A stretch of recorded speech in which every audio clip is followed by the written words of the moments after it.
Non-toxic people don't waver. Might be they don't waver in their beliefs. They don't waver in how they support their own soul, how they support other people.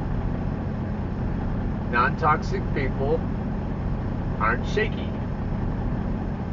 In my upbringing, in my background, all the men, that's a big statement. The men tended to be toxic in lots of different ways, whether it was misogyny or not being dependable, not following through, not doing what they said they were going to do. Most of all, not being consistent with their beliefs or their stated beliefs, because if you don't follow through, are they really beliefs? Not steadfast. So if you think about the hero in every story, she or he is steadfast, unwavering. So that comes down to the windmills again. It isn't the Great Pumpkin with Linus. And who knows if Charles M. Schulz hadn't been a depressed, suicidal person, he might have written that story differently with the Great Pumpkin. He may have created, by using his imagination, he may have made something real instead of mocking Linus's belief through the way he wrote the story. So if you don't waver, it doesn't mean you're Don Quixote. And who's to say that Don Quixote was wrong? That's a great musical, by the way, that's playing in the Fulton Theater in Lancaster, if you want to see Man of La Mancha. But that's an aside. So I'll get back to this idea of not wavering. But first I want to show you a video by Robert Zink, who is a guru of manifesting using the law of attraction and the law of assumption. Today I want you to think about the law of assumption and the Bible quote from the book of John: "Blessed are those who have not seen and yet believed." We tend to attract what we are, not what we want. So whatever you have become, whatever you are, you attract. Positive thoughts tend to attract positive results. Negative thoughts, limiting beliefs and doubts and fears, well, they tend to attract negative results.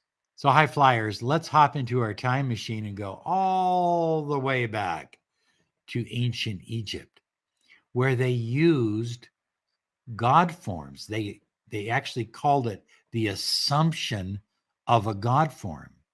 And they would take on a God form to attract a specific energy. One of the most popular deities of ancient Egypt was Osiris. And if you will look at the sarcophaguses of ancient Egyptian kings, they're all buried as if they were Osiris. You see, the Egyptians believed that you could assume the energy of Osiris and literally become Osiris. As a matter of fact, when someone died, they would refer to that person as Osiris, the god of the underworld. And of course, they practiced God form assumption, the assuming of an energy, the assuming of a power. They practiced it in a myriad of other ways with thousands and thousands of other deities. It was very popular. Now, it didn't just exist in Egypt. That isn't an isolated case. You know, most of the shamans, including our Native American shamans, oftentimes took on various totems. So these totems had various energies, various powers. They could deliver various gifts from the gods, so to speak. And so eagles had one power, bears had another. And so the shamans would take on these various powers, these various totems, assuming the energy of a bear or a fox or a wolf or a badger or an eagle or a hawk, just like the ancient Egyptians. The law of assumption is extremely old, and it has some very primitive roots, but it is extremely powerful. Almost every tradition, in one way or the other, uses or used the law of assumption.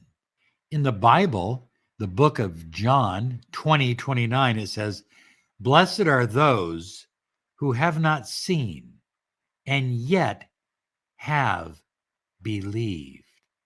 Blessed are those who have not seen and yet they still believe. And this is exactly what the law of assumption is about.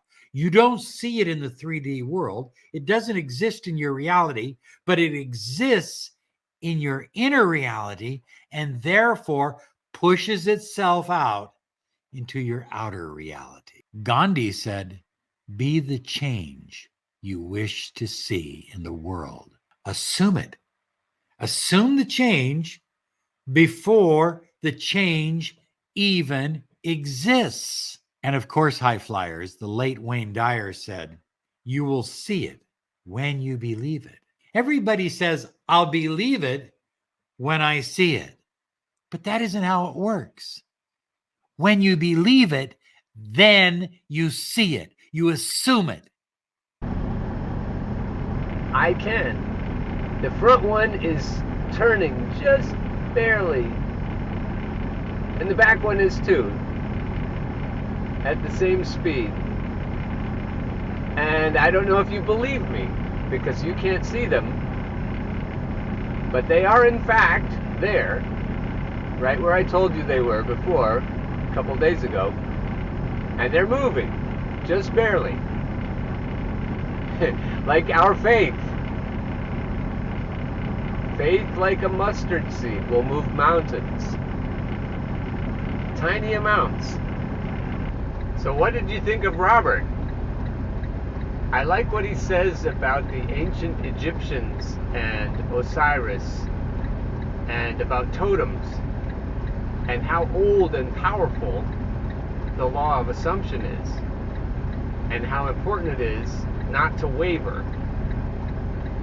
You can choose your beliefs, and then you have to hold to them. You have to be unwavering until you modify them, until you choose some other belief. If you believe it, you believe it. You know that you know that you know. When there's resistance to beliefs, when there's resistance to following through on the beliefs, it often comes from inside of us. And Robert says it always does. No matter what the world looks like on the outside, it's always a manifestation of what's on the inside. So holding your beliefs, unwavering, being a true believer, that's the key to everything.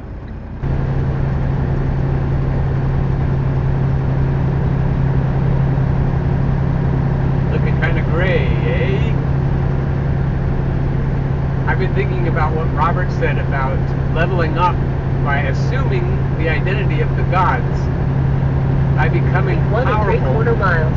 Take the exit on the right to US 130 south toward US 322 west. By becoming powerful the way the shamans were, the Native American shamans, by assuming the spirit of a bear or a wolf or something, or a god. So if I can level up to God level, then I can manifest anything I want. And if I can manifest anything I want, what I want to manifest is being non-toxic. So I believe that what Harry Potter did when he conjured up a Patronus to protect his cousin, Dudley, I think I remember the process of when he was learning to do that spell, he was instructed that he was told that he has to really believe that it's going to happen. Expecto patronum. I expecto. And if you hold your beliefs that way and you expect the result, then instead of getting what Linus got in the pumpkin patch, you'll actually get the great pumpkin to show up. And I do believe that we're that powerful. I do believe that we can change the universe in fundamental ways with our energy and with our intentions. And then we have to do what Aaron was saying, we have to release. So we expect, and then we think about, what does it really mean? What does anything really mean? And so that helps us to detach, as Aaron Dowdy was saying, and that releases the power of the manifesting. So expecting it to happen is a big part, and then being able to detach from the outcome, your investment in the outcome, that's the other part. Robert also, in a different video, talks about resistance and what is resistance, and he thinks that all resistance is good. All resistance is an opportunity, and you can level up. He Continue says, on Commodore John Berry Bridge. He says that when a plane takes off, it's facing the resistance of the atmosphere. Without that resistance, it wouldn't be able to climb. So resistance gives you something to climb up, and so you should be grateful. I've talked about my relationship as being like a ping pong game, and the two, I guess you could say, opponents, because that's how ping pong works. How much fun would it be if you didn't have somebody to play with? And so we sharpen each other, my partner and I, and we increase our skills by sharpening each other. And so if we do things, mile, keep left to I-95 south. If we do things that, will keep each other sharp and keep us on our game, like maybe losing weight or going to the gym or whatever, we're helping each other. And if we expect that resistance, if we're challenged by our open relationship status, if different challenges come to us, we're keep grateful. Left to I-95 south. I expect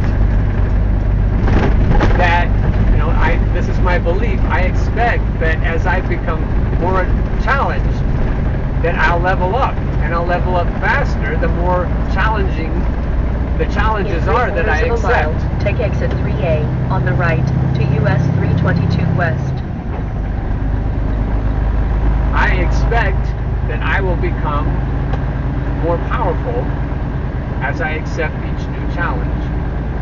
And that's what I want to do. So I'm grateful for the challenges. I'm grateful for my inner game. Robert says again that all resistance, Take exit 3A on the right to US 322 West. Which is a big thing to say. All resistance is internal, he says. So if you think you have an adversary or an opponent in life, the resistance isn't really from that person, or those people in my case. I also notice that when I dread things, the universe brings them to me. So if the things I dread are actually good for me, that's another powerful way to manifest. Just be sincerely terrified of things, not faking it, and those things will leap into your life. It's kind of like reverse psychology. I swear I've been in this traffic jam before. as I learn to handle increasingly more daunting challenges, the old challenges are easy. And as I look back, it's like climbing up a hill, and you look back on the path behind you, winds up, and you see how much elevation you've achieved. If it's a foggy day and then the fog clears as you're walking, you can see how much progress you've made. And you look back to the wimpy challenges at the beginning and think, wow, I can't believe those were even challenging for me.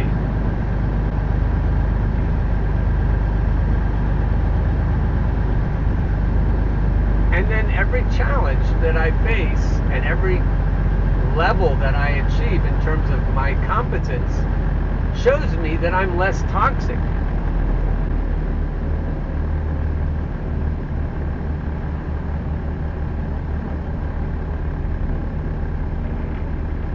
I've explained before that you can't be non-toxic and be weak at the same time.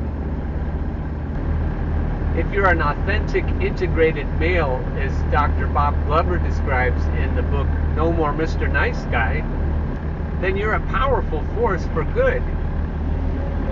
You're strong enough not to be coy with your needs and wants and desires. You're not shy about being fully masculine or fully feminine or fully anything. You're not shy about being fully who you are. You're not jumping through people's hoops. You're not trying to please people so that they'll accept you and validate you. And that comes down to what Aaron Doughty keeps saying, is that you don't want to be in that frame of other people's cameos, a cameo in other people's movie. You want to be in your own frame. You want to be solid and powerful and leading in your own life. And I believe that that is the only way to be non-toxic, because otherwise you're trying to leap around and make other people happy, and you're being fake. And you're assuming that if you're fake in a way that other people like, they'll give you what you want. But you don't really come out and say what you want. You just have these covert contracts where you assume you'll get what you want if you're nice by pleasing other people. A lot of other people's expectations require you to abandon any kind of ethical, anything that I would consider ethical, even if what you're doing seems ethical. It's not really ethical if it isn't authentic. It's fake. And eventually it catches up to you. What you do is you internalize shame when you're not real, and over time you don't really believe yourself worthy to receive anything. Even in these covert contracts, you complain when you don't receive it, but you don't really believe deep down that you're worthy of receiving anything. That's my pen. So I don't see that as non-toxic. You have to be powerful to be non-toxic. And a great way to be powerful is to expect miracles, to believe without seeing, and then you will see. I don't know if you'll ever see the windmills in the dark when I'm leaving in the morning, but somehow or other, it's going to help you to be able to know that they're there, because you'll relate it to something else in your life. And here's an open invitation. If you ever want to spend 12 hours in a truck, just come along and I'll get a waiver signed for you, and you can see the windmills in person. You can see Turkey Hill in person. In 3/4 of a mile, keep left on Conchester Road, then keep right. Conchester Road. If you're watching this on Howl Underground, please do me a favor and click the link below and subscribe to the new channel, which is Nontoxic Masculinity. So here's an example of leveling up in a way that benefits me and my partner.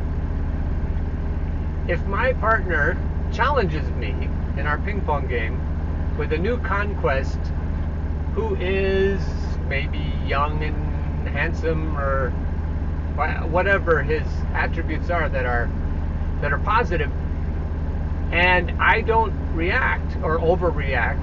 I don't react by being threatened or intimidated.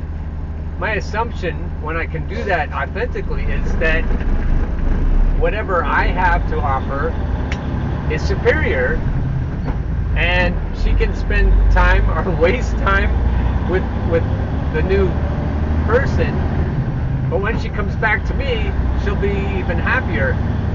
And when I don't say all that, but if I carry that belief, steadfast belief about myself, the confidence that I'm not faking it, I'm not pretending, I see myself and affirm to myself who I truly am, not just bluff and bluster. She picks up on that, and then I'm more valuable to her. She enjoys her connection to me more, and it doesn't diminish whatever she feels for anyone new. She feels just as good about her new people. I don't diminish them. I don't win at their expense, but I do win because they are in my life, because they pose a challenge that I rise to, and then I become more valuable. I level up, and my partner has a chance then to see it's moot, or it's I guess it's not proven. It's not proven until I prove it, and I can't prove it without the opportunity. So I'm grateful for opportunities. It's like being glad that you have a chance to show off. Now, you might mess up. If you're coming at it from a place of fear, you're not going to welcome that opportunity because you might mess up. But if you look at it as a chance to shine, then you'll take that opportunity and you'll benefit. So the conclusion is that I have the opportunity to level up, and my partner has the opportunity to see that I've leveled up. She may have good intuition, she may feel that I have, but there's nothing like that opportunity to make it clear, abundantly clear. And so I'm grateful for the opportunity for her to understand, and for myself to understand. I internalize that when I have the chance and I pass the test, I feel good about myself. And that energy then, the subsequent energy, goes out to everybody. The universe understands that I've leveled up. So that's all good. What do you think of that, Dave?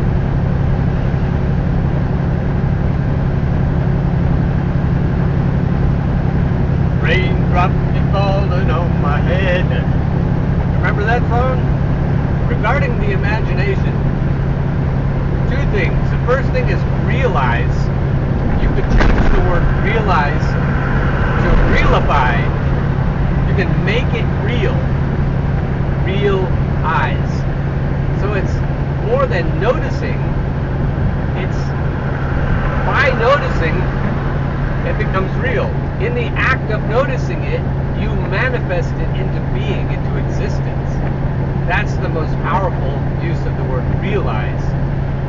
And the second thing regarding imagination is how you use your realizing muscle to bring things into being by a conduit or a connection, a two-way flow between you and the universe.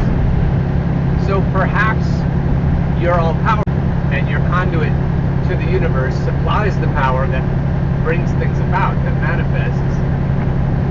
Perhaps the power isn't within you, and it's in the universe, and you are the operator. So you're at the controls, and instead of sending power, you just send directions. And it doesn't matter. I think maybe the second is more likely, but perhaps each of us is all powerful. Either way, we decide what's going to happen with our imagination, and that imagination serves as a connection to the collective unconscious. And the collective unconscious is accessible, and it isn't just people, it isn't just personalities, it's power, it's events, it's objects. So I'm thinking that imagination, I was dwelling on that thought about imagination and how powerful it is. And if you're trying to become a new person, a non-toxic person, if you're trying to be faithful, not in a religious sense, but I guess in a spiritual sense, you're trying to be a faithful believer in your abilities to use your beliefs to shape things without wavering. A double-minded man is unstable in all his ways. So you don't want to think this and then that and waver. You want to believe what you believe. If you want to change your belief, you can change your belief. But the power is once you're settled, then in holding on to that idea and then using your imagination to bring it about, you have to be focused to do that. That's probably why you should drink more coffee right now. That was an afterthought. That was a postscript. And so I'll probably just leave it right there. Be in the right lane. Okay.